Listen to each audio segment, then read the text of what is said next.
오늘 요한복음 8장 30절로 37절에 있는 말씀을 가지고 진리 없는 믿음이란 제목으로 두 번째 말씀을 전하도록 하겠습니다. 우리 다 같이 한번 인사할게요. 옆 사람과 인사하시고 앞뒤 사람과 인사하실 때 지난 한 주간 동안 평안하십니까? 인사합니다. 지난 한 주간 동안 평안하십니까? 평안하십니까? 평안하십니까?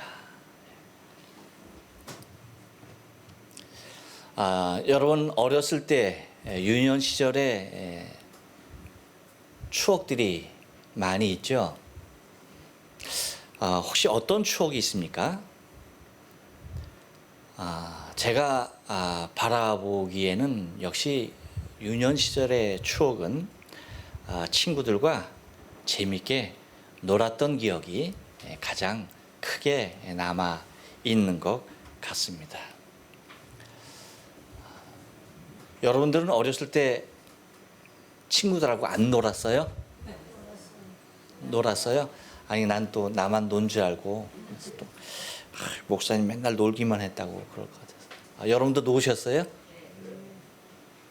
김 권사님 어렸을 때 좀 노셨어요? 어렸을 때 노셨답니다. 그래요. 근데 그 놀 때에 그 정말 많은 그 놀이들이 있었어요. 많은 놀이들이 있었는데 그 중에서도 지금 그 기억나는 놀이 하나가 있었습니다. 그게 뭐냐면 여러분들은 해보셨는지 어땠는지 몰라도 제가 많은 놀이 문화 중에 한 가지 지금 여러분에게 좀 말씀드리고 싶은 것은 그림자 밟기라는 거. 여러분 해보셨어요? 해보셨어요? 난 나만 한 줄 알았어. 야, 다 해보셨군요. 그래요. 정말요? 그렇구나. 역시 아이들 때는 노는 게 다 똑같아. 그렇죠? 어느 동네 다 똑같은 거. 예, 그림자 밟기를 하면서 얼마나 재미있게 놀았는지 몰라요. 여러분 잘 아시겠지만 서로의 그림자를 밟는 거예요. 그렇죠? 막 달려가서 서로의 그림자를 이렇게 막 밟는 겁니다. 또 이제 나는 뭐예요? 밟히지 않으려고 그냥 막 애를 쓰죠. 도망다니고 누군가를 확 밟았다 할지라도 뭐예요? 또 가버리면 또 쫓아가서 그 그림자를 밟으려 했던 정말 애를 많이 썼던 놀이 중에 하나였던 것으로 기억을 합니다. 그런데 지금 와서 생각해 보면 이 놀이의 끝은 너무나 허무했었던 것 같아.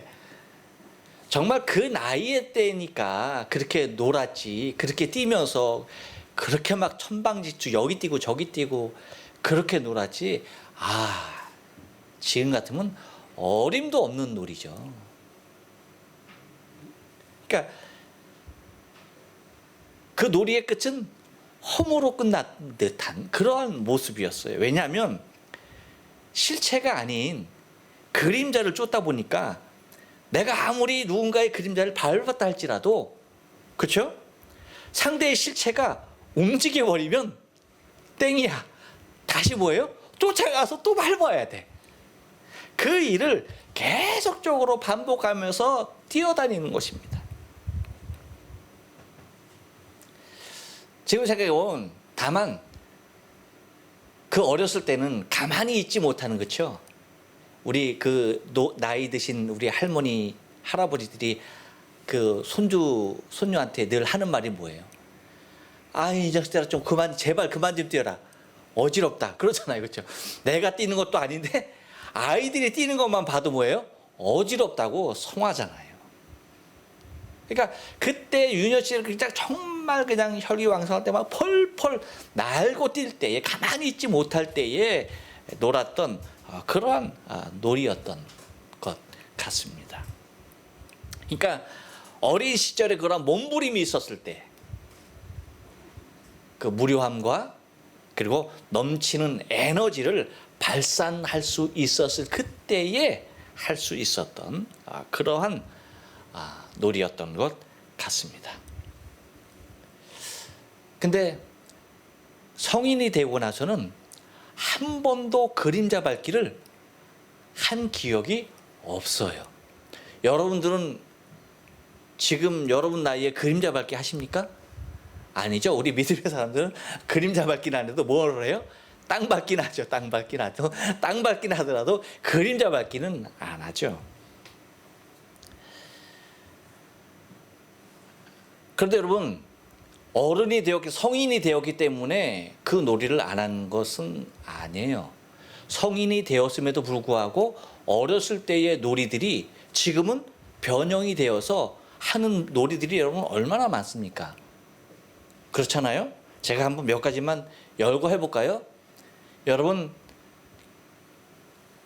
다마치기 하셨어요? 네. 다마치기, 지금 다마치기 합니까, 안 합니까? 어렸을 때 다마치기 많이 했잖아. 많이 했잖아요. 근데 이제 컸잖아요. 그러니까 조그마한 다마로, 그쵸? 조그마한 구슬로 하기에는 좀 적어해. 그러니까 뭐 하는 거예요? 나도 컸고, 그러니까 다마도 좀 커져가지고, 그쵸? 당구 치잖아요. 그쵸? 그것뿐만 아니라 여러분, 비석가기 많이 하셨죠? 저희도 비석가기 참 엄청 많이 했습니다.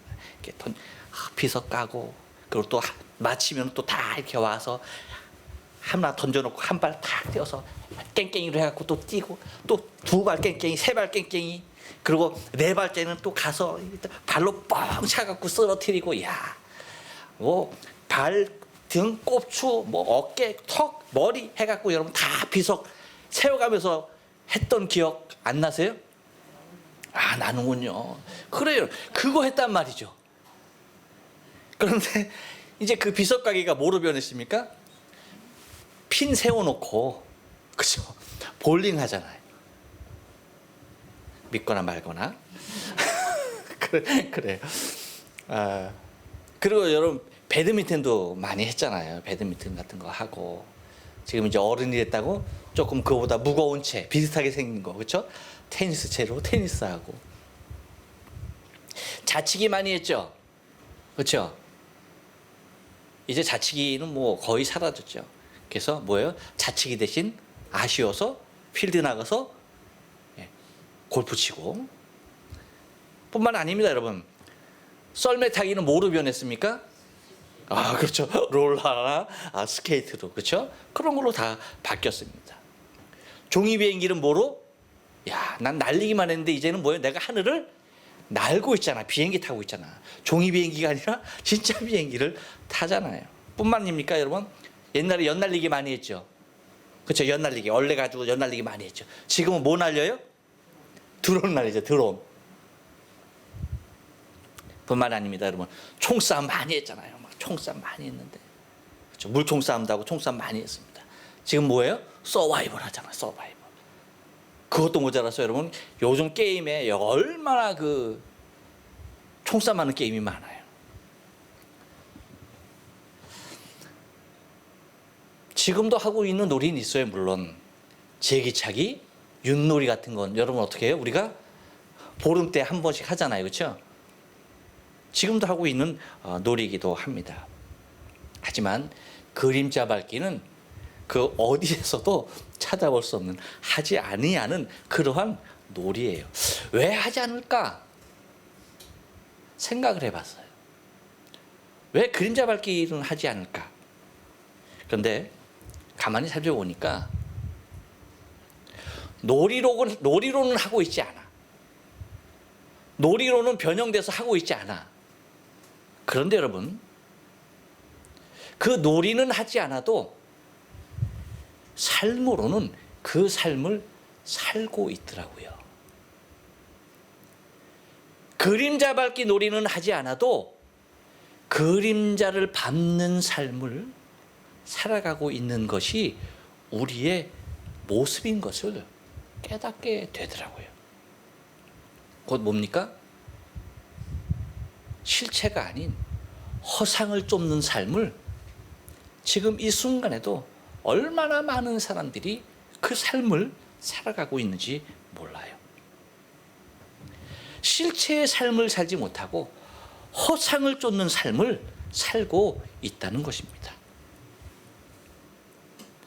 여러분, 그림자 놀이는 해지면 할 수 있는 거예요?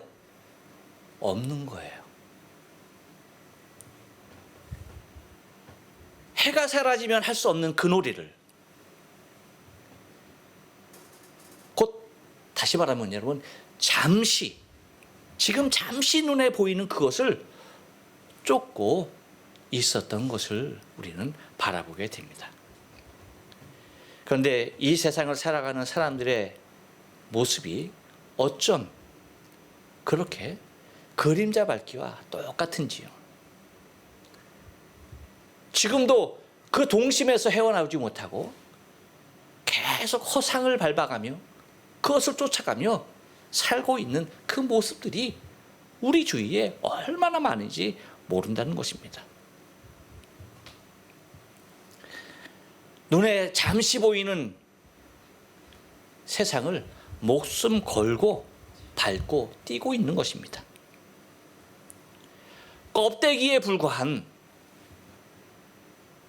그러한 삶이 인생의 모든 것으로 알고 그렇게 허상을 쫓으며 그렇게 살아가고 있는 것이죠.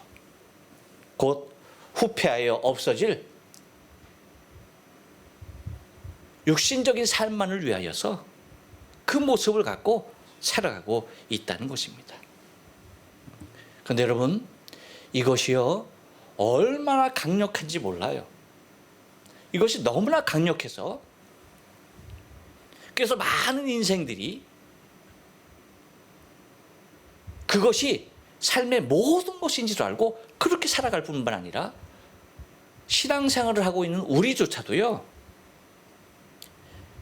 믿음이 있노라 하지만 사실은 정작 삶의 모습에서는 그 안이 텅 비어진 실체가 아닌 허상을 쫓고 있는 그러한 공허한 신앙의 삶을 살아가는 성도의 삶이 얼마나 많은지 모른다는 거예요.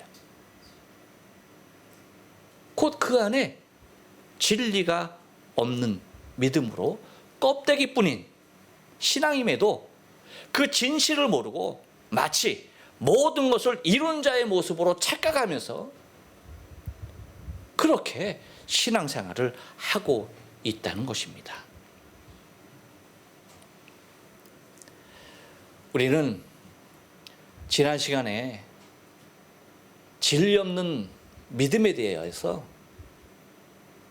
세 가지를 생각해 봤습니다.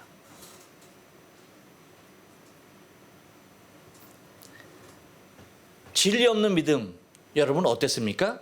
믿어도 제자가 될 수 없었어요. 그뿐 아니죠. 진리 없는 믿음은 죄로부터 절대 자유할 수가 없었습니다. 또한 진리 없는 믿음은 뭐였습니까? 외형적 우월주의에 젖어 있었던 것을 우리는 바라보게 되어져요. 이렇게 표면적으로 나타나는 그 모습이 다 있는 그 모습으로 살아가는 정말 허상을 쫓는 그 모습의 신앙이었던 것을 우리는 바라봤습니다. 오늘은 이 진리 없는 믿음 한 번 더 생각을 해보는데 34절 이하에 나오는 이제 그 이하에 나오는 말씀을 통하여서 더 한번 생각을 해보며 나가길 원하는데요. 여러분 한번 따라서 합니다. 진리 없는 믿음은요. 따라서 합니다. 여전히 죄 가운데 있습니다. 예, 여러분 34절 말씀 보니까 예수님이 이렇게 말씀하십니다. 진실로 진실로 너희에게 이르노니 죄를 범하는 자마다 죄의 종이라 라고 얘기를 합니다.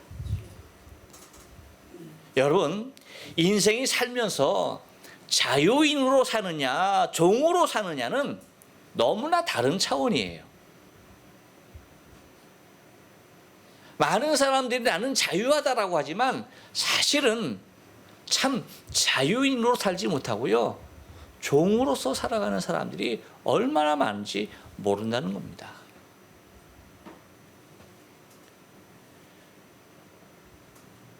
이스라엘 백성들에게 있어서는 그들의 조상들이 애굽에서 살았던 시대와 지금 현실도 마찬가지죠. 이 본문이 기록되어지는 그 현실도 마찬가지입니다. 어디에 있습니까? 로마의 지배 가운데 있는 것이 지금 유대 민족의 삶이에요. 그러니까 철저하게 지금 현재로서는 과거의 조상들은 애굽에서 종살이 하였고 지금 자신들의 삶은 로마의 지배를 받는 입장에서 매우 현실적인 중요한 일이 아닐 수가 없었습니다.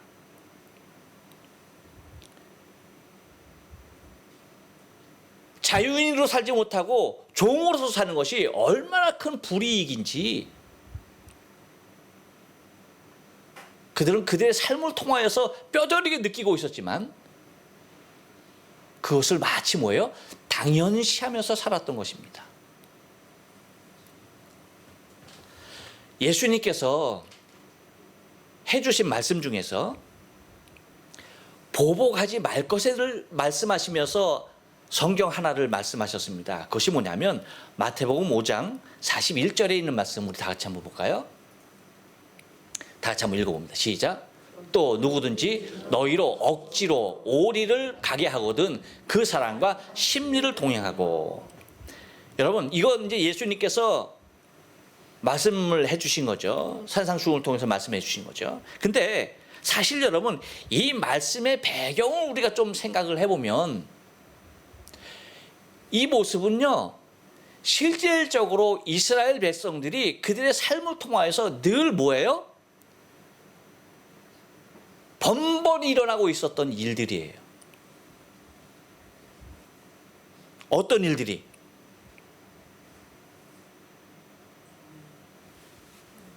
로마 사람이요 이스라엘 백성 아무나 데리고 나 지금 여기를 가는데 나하고 같이 가자 하면은 어떻게 하면 될까요? 내가 지금 바빠. 그래서 나 안 되는데요. 나 지금 바빠요. 거절할 수 있어요, 없어요? 거절 자체가 안 되는 거예요. 나하고 동행하자. 이것 좀 들고 같이 가 하면은 뭐예요? 갈 수밖에 없는 환경이에요. 그러니까 예수님께서 말씀하시는 것이 누군가가 너에게 억지로 오리를 동행하자 하면 뭐예요?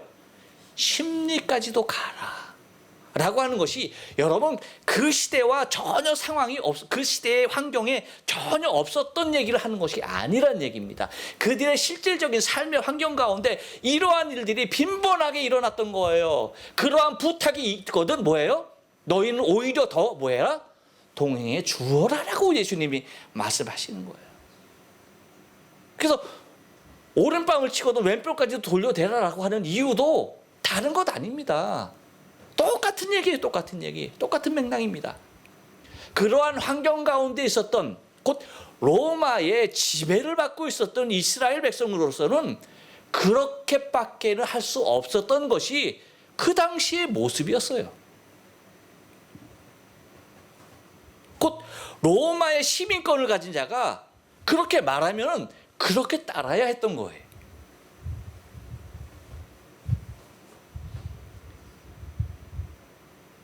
이 사건에 대한 여러분 이 말씀에 대한 실질적인 사건이 성경에도 기록되어 있죠. 우리가 잘 아는 말씀이에요. 마가복음 여러분 15장 21절 다 같이 한번 볼게요. 읽어봅니다. 시작. 마침 알렉산더와 루포의 아비인 구레네 사람 시몬이 시골로서 와서 지나가는데 저희가 그를 억지로 같이 가게 하여 예수의 십자가를 지우고. 무슨 말이에요? 예수님께서 지금 골고다 언덕길을 십자가를 지시고 지금 가시고 계시죠. 그런데 예수님이 지쳐서 더 이상 십자가를 메고 갈 수 있어요, 없어요? 없는 거예요. 그러니까 로마 병정들이 보고서 이건 안 되겠다 싶어서 뭐 시간이 점점 늦어지니까 안 되겠다. 그러니까 뭐 하는 겁니까? 그 길을 지나던 구레네 사람 시몬을 갖다 그냥 끌어오는 겁니다. 그리고 뭐예요? 이거 너 져. 그리고 가라고 했던 겁니다. 스스로 진 겁니까? 아니죠. 뭐라고 해요? 저희가 그를 억지로 같이 가게 하였다라고 얘기해요. 그랬을 때에 시몬이 십자가 지고 갔습니까? 거절했습니까? 갔어요. 이것이 현실이라니까. 이것이 이것이 로마 시민권을 가진 자들이 누구를 향하여서 어떤 일을 명하든 할 수밖에 없었던 상황이에요. 그것이 그들의 삶이었다니까요. 그만큼 로마로서의 시민권, 그것이 얼마나 강력했던 것을 여러분, 우리가 사도 바울도 잘 알잖아요.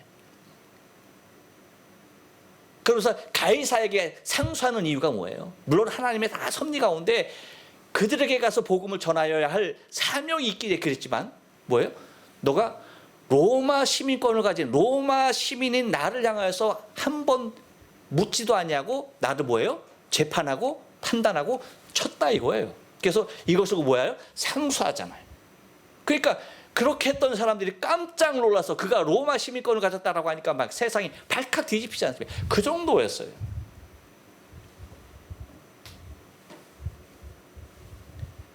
여러분, 지금 일어나고 있는 한일 간의 안 좋은 상황들 여러분 너무 잘 아시죠? 이 마찰 무역으로부터 보복으로부터 그렇죠? 거기까지 이르게 되어진 이것이 생기는 이유가 여러분 어디 있어요? 다른 건 아니죠. 일제시대에 일본 기업들이 그렇죠? 일본 기업들이 한국인들을 강제로 징용해서 노동을 시켰습니다. 그래가지고 이 일본 기업을 상대로 이제 개인이 뭘 하는 거예요? 배상 청구를 한 거죠. 법원을 통해서. 그러니까 국가 배상은 종결이 됐어도 개인 배상의 문제는 남아 있는 것이죠. 그러니까 그 기업을 상대로 내가 응당한 대우를 받지 못했다 라고 법원에 신청을 해서 법원에서 판결 내리길 이 기업은 당연히 이 사람에게 배상을 해야 한다라고 하는 판결을 내린 겁니다. 그런데 일본에서는 뭐예요? 정부에서 막았죠.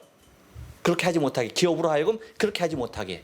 근데 여러분 알아야 할 것이 뭐냐면 일본이 그 당시에 한국만 점령한 것이 아니었죠. 동남아시아 일대 전부를 태평양 그렇죠? 전부 그 근처에 있는 모든 나라를 다 했어요. 그래서 여러분 중국에도 개인 배상을 했어요. 필리핀에도 개인 배상 다 했어요. 기업들이. 근데 유독 뭐에만? 한국에게만 못하게 하는 거죠. 그러니까 일본 기업으로서 뭐 하는 거예요? 우리는 마땅히 대우를 했다라고 얘기하는 겁니다. 근데 뭐 그 사람들이 중국 사람에게는 안 했고 우리 사람은 아니잖아요. 너무나 속보이는 거죠. 그래서 이제 개인적으로 청구를 한 겁니다. 근데 여러분 이러한 불이익이 왜 주어지는 겁니까? 이런 불이익이 나타나는 이유가 뭐예요? 다른 것 아니죠. 주권 없이 종으로서 살았기 때문입니다. 주권 없는 연약한 백성으로 살았기 때문에 주권 없는 나라 없는 백성으로 살았기 때문에 그러한 불이익을 당해도 뭐 하는 겁니까? 할 수가 없었어요. 그래서 여러분 지금도 대한민국 사람들이 일본을 향하여서 감정적으로 안 좋아하는 이유가 어디 있어요? 올라가면 바로 내 혈육, 내 부모 그리고 할아버지까지만 하더라도 뭐 하는 겁니까? 직접적인 피해자니까 민감할 수밖에 없는 겁니다. 여러분에게 말씀드렸을지 몰라도 저희 큰아버지도 강제징용으로 일본에 왔어요. 그런 일들이 여러분 어느 가정이들 없겠어요? 그리고 얼마나 많은 사람들이 정말 소중한 딸들이 위안부로 끌려가는 그런 일들이 근데 그것이 정상적으로 이루어졌다? 아니죠. 거기 원하는 사람이 어디 있겠습니까? 원해서 가요? 누가 가? 다 속아서 가고 강제로 끌려가고 그렇게 하지 않으면 안 되는 거죠.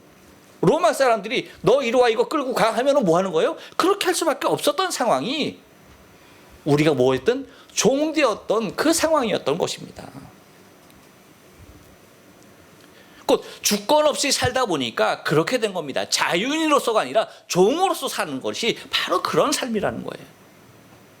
또한 여러분, 이것은 단순히 자유와 얽매임의 차이가 아니라는 것입니다. 특별히 여러분, 죄를 범하는 자마다 죄의 종이라고 말씀하시는 예수님의 말씀은요, 단순한 자유가 없는 종에 얽매이는 정도의 모습이 아닌 것이죠. 죄의 종은요, 무엇을 주관하게 하는 것입니까? 사망을 주관하는 죄의 모습의 것을 말하고 있는 것입니다. 곧 사망의 상태에서는 죄로 인한 영벌에 대한 삶을 살아갈 수밖에 없는 그 모습을 얘기하고 있는 것입니다. 그런데 그럼에도 불구하고 인생이 뭐 하는 겁니까? 거기에 대하여서 민감하지 못하고 살아간다는 것입니다. 이것이 죄의 심각성이에요. 우리의 모든 삶의 영역에서 우리를 보이지 않게 잠식하고 있음에도 불구하고 거기에 길들여져서 살아가고 있다는 것입니다. 이것이 곧 뭡니까? 여전히 죄 가운데 있을 수밖에 없는 모습이라는 것입니다. 그래서 이 죄를, 이 심각한 죄를 해결할 수 있는 길은 오직 예수 한 분이시라는 것입니다. 오직 예수만이 나의 이 죄의 종애로부터 해방시킬 수 있는 유일한 분인 것을 주님이 우리에게 말씀하시는 것입니다. 그러므로 여러분, 우리 안에 진리 대신 예수로 말미암아 우리는 참 자유를 누릴 수 있는 인생인 것을 잊지 마셔야 합니다. 진리가 없다라고 한다면 나는 뭐예요? 아직까지 죄를 범하는 죄의 종으로서밖에 남을 수 없다는 사실입니다. 또 하나, 진리 없는 믿음은요, 한 번 더 떨어져 삽니다. 천국에 갈 수 없습니다. 35절 말씀을 다 같이 한번 읽어봅니다. 시작. 종은 영원히 집에 거하지 못하되 아들은 영원히 거하나니. 예수님께서 이 땅에 계실 때에 당신에 대하여서 말씀하시기를, 당신은 인자는 머리 둘 것도 없다라고 말씀하십니다. 그래서 누가복음 9장 58절 말씀 보면요, 다 같이 한번 읽어볼까요? 시작. 예수께서 가라사대 여우도 굴이 있고 공중의 새도 집이 있으되 인자는 머리 둘 것이 없도다 하시고 라고 말합니다. 왜일까요? 왜 예수님께서는 이 땅에서는 당신의 머리 둘 곳조차도 없이 사셨을까요? 혹시 여러분, 예수님께서 종으로 사셨기 때문일까요? 아니죠. 다른 이유가 아닙니다. 당신이 영원히 살 곳이 아니었기 때문입니다. 잘 기억하셔야만 합니다.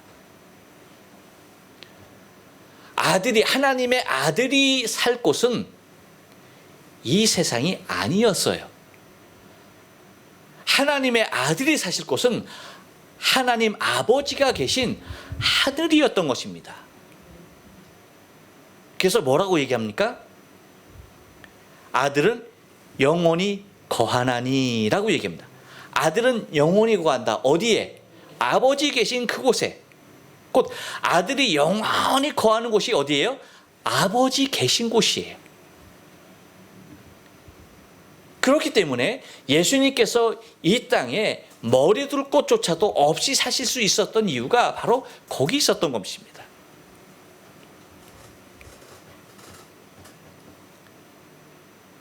주님께서 계신 곳이며 또한 친히 주님께서 우리를 위하여서 우리까지도 거할 거처를 준비하고 계신 곳이 아버지가 계신 곳입니다.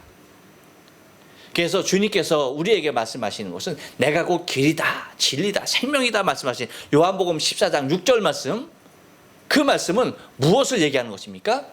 곧 당신만이 아버지께로 인도할 수 있으신 유일하신 분인 것을 우리에게 말씀해 주고 있는 것입니다.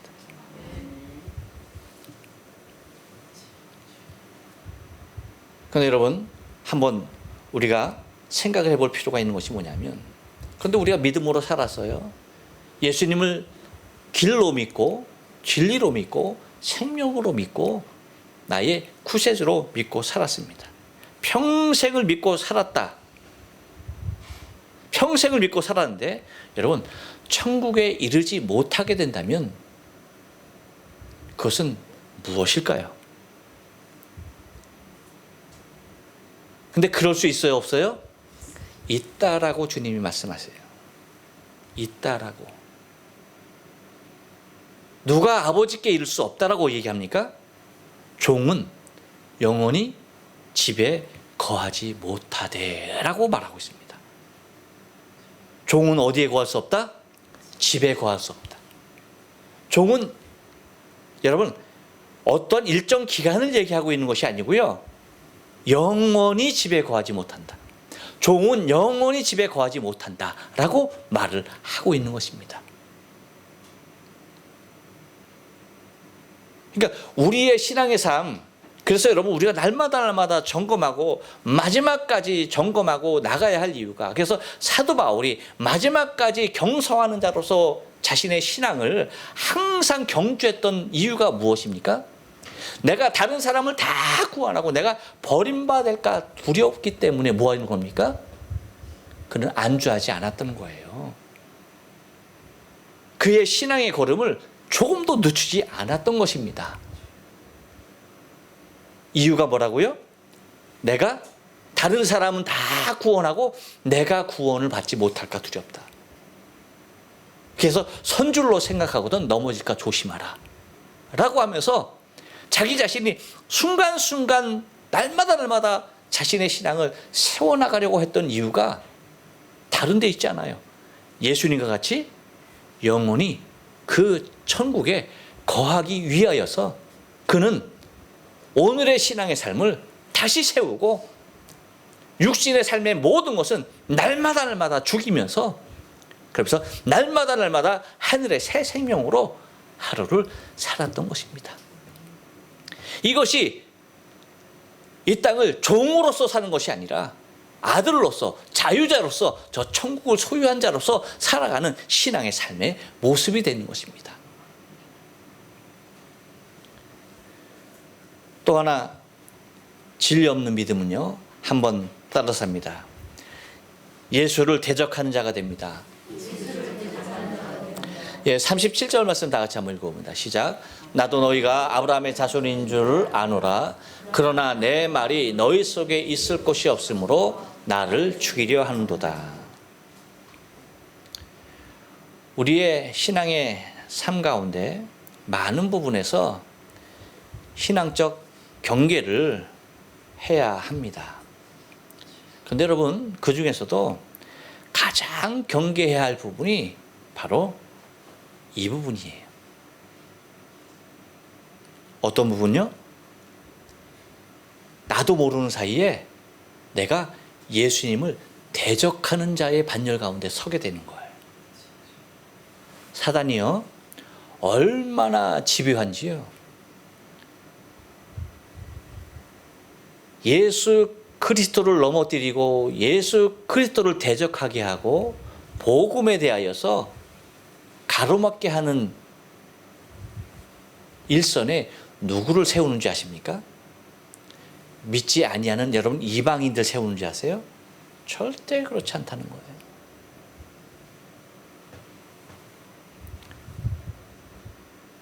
다 믿노라고 하면서, 다 신앙이 있다라고 하면서 예수를 향해서 주여라고 고백하는 그 사람들을 통하여서 결과적으로 뭐예요? 복음의 통로도 막고 선교의 길도 막고 그 모든 일들을 이루고 있다는 것입니다. 무엇을 이용하는 겁니까? 그 신앙 안에, 그 믿음 안에 무엇을 빼버리는 거예요? 진리를 빼버리는 겁니다.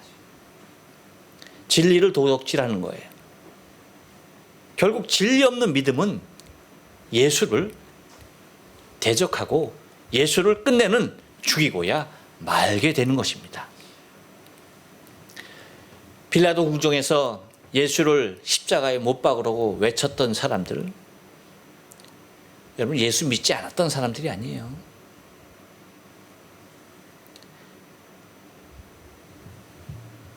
예수님을 팔았던 사람도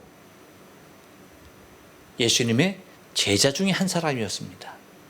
전혀 무관한 누군가가 예수를 팔았던 것이 결코 아닙니다. 마찬가지예요, 여러분. 지금도 똑같습니다. 지금도 예수 모르는 사람이 예수를 팔 수 있을까요, 여러분? 옆 사람에게 얘기해줘요. 쌀을 모르면 쌀을 팔 수 없습니다. 쌀 누가 팔 수 있어요? 쌀을 아는 사람이 팔 수 있는 거예요. 예수 아무나 파는 줄 압니까? 아니에요. 절대로 그렇지 않습니다. 잘 알면 알수록 뭐예요? 세일에 능하죠. 거기에 대해서 전문가면 전문가일수록 뭐예요? 더 많이 팔 수가 있는 거예요. 여러분, 예수 모르는 사람은 차라리 예수에 대해서 욕은 할 수 있어요. 그렇지만 팔 수는 없는 거예요. 여러분, 교회 안에서 오면 목사, 장로, 집사, 성도 잘 싸우죠. 그렇죠? 근데 여러분 생각해 봐요. 세상에 나가서 목사가 쌈질하는 거 보셨어요? 장로가 쌈질합니까? 세상에 나가서? 집사가 세상에 나가서 쌈질해요? 안 해요. 싸울 일이 없어요, 세상에 나가서는. 그런데 교회 안에만 모이면 뭐 하는 거예요? 이야, 기가 막혀. 얼마나 잘 싸우는지 아주 그냥 본 모습들이, 야, 한두 번 싸워본 경험이 아니에요.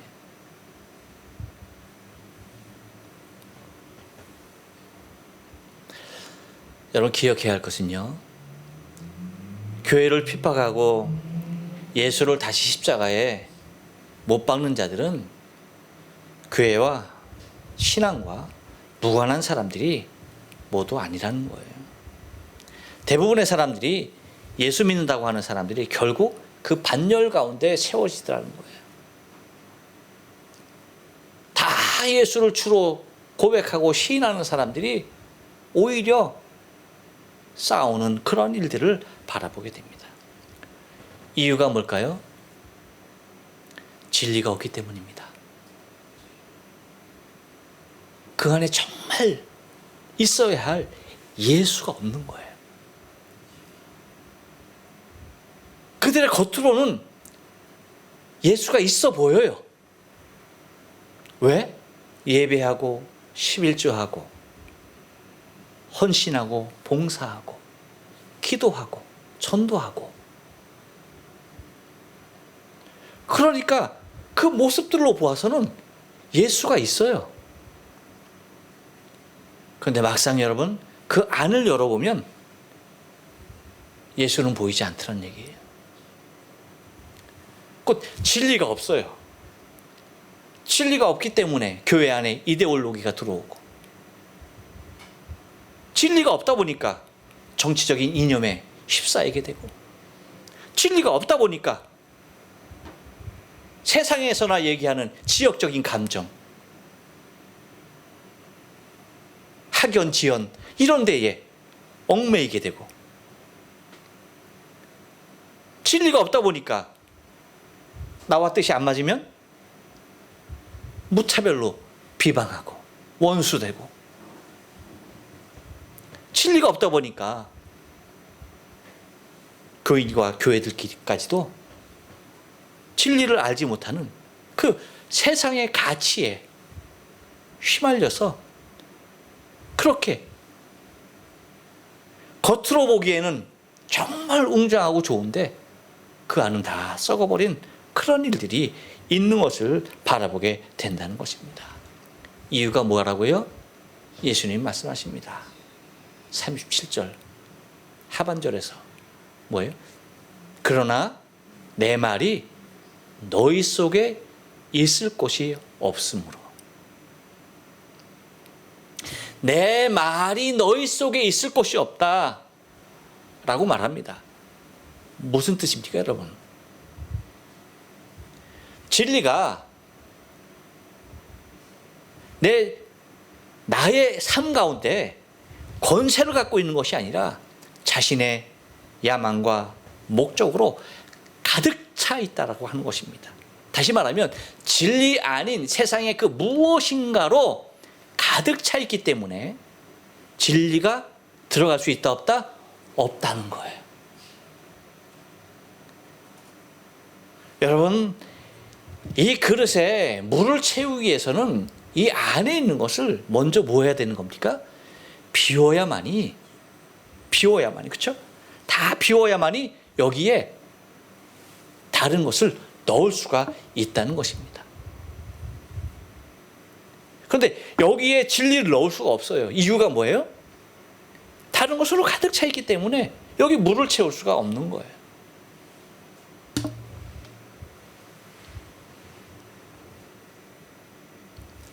우리가 예수 믿는다 라고 하면서 난 믿음이 있어 라고 하면서 우리 안에 진리가 없다면요, 이와 같이 되고 말아요.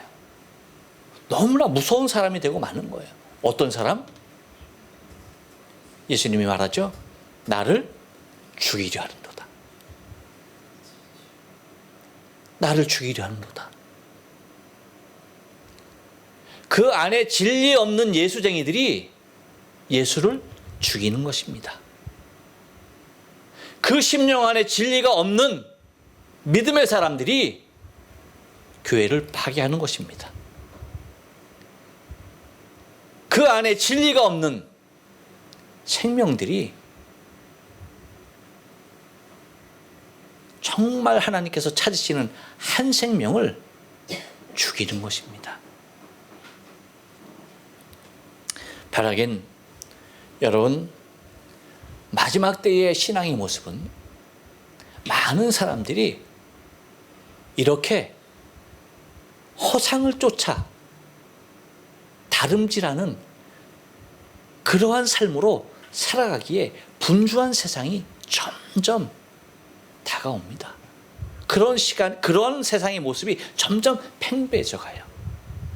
우리가 정말 정신 차리고 내 안에 진리를 담지 아니하면 나도 언젠가 나도 모르는 사이에 어디에 서 있는 겁니까? 예수를 죽인 자의 앞장서는 모습의 삶을 살아갈 수밖에 없다는 겁니다. 이것이 진리 없는 믿음의 특징이에요.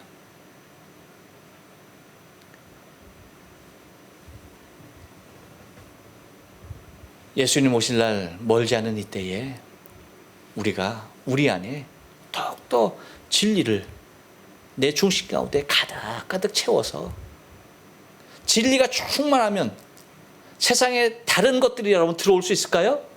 없는 거죠. 진리로 가득하면 세상에 다른 어떤 것이 나를 범할 수가 없는 거예요. 그래서 내 안에 진리가 충만하여서 그 진리가 저 하늘의 기쁨으로 그 나라의 절대 가치로 이 세상 사람들이 어떻게 살아가던 상관없이 정말 하늘 소망으로 붙잡힌 바 되고 진리로 무장한 바 되어서 예수님께서 원하시는 믿음의 삶을 여러분 어떤 환경이 온다 할지라도 마지막까지 살아낼 수 있는 저와 여러분의 믿음의 삶, 신앙의 삶 되어지길 주님의 거룩하신 이름으로 축원합니다. 네, 기도하십니다.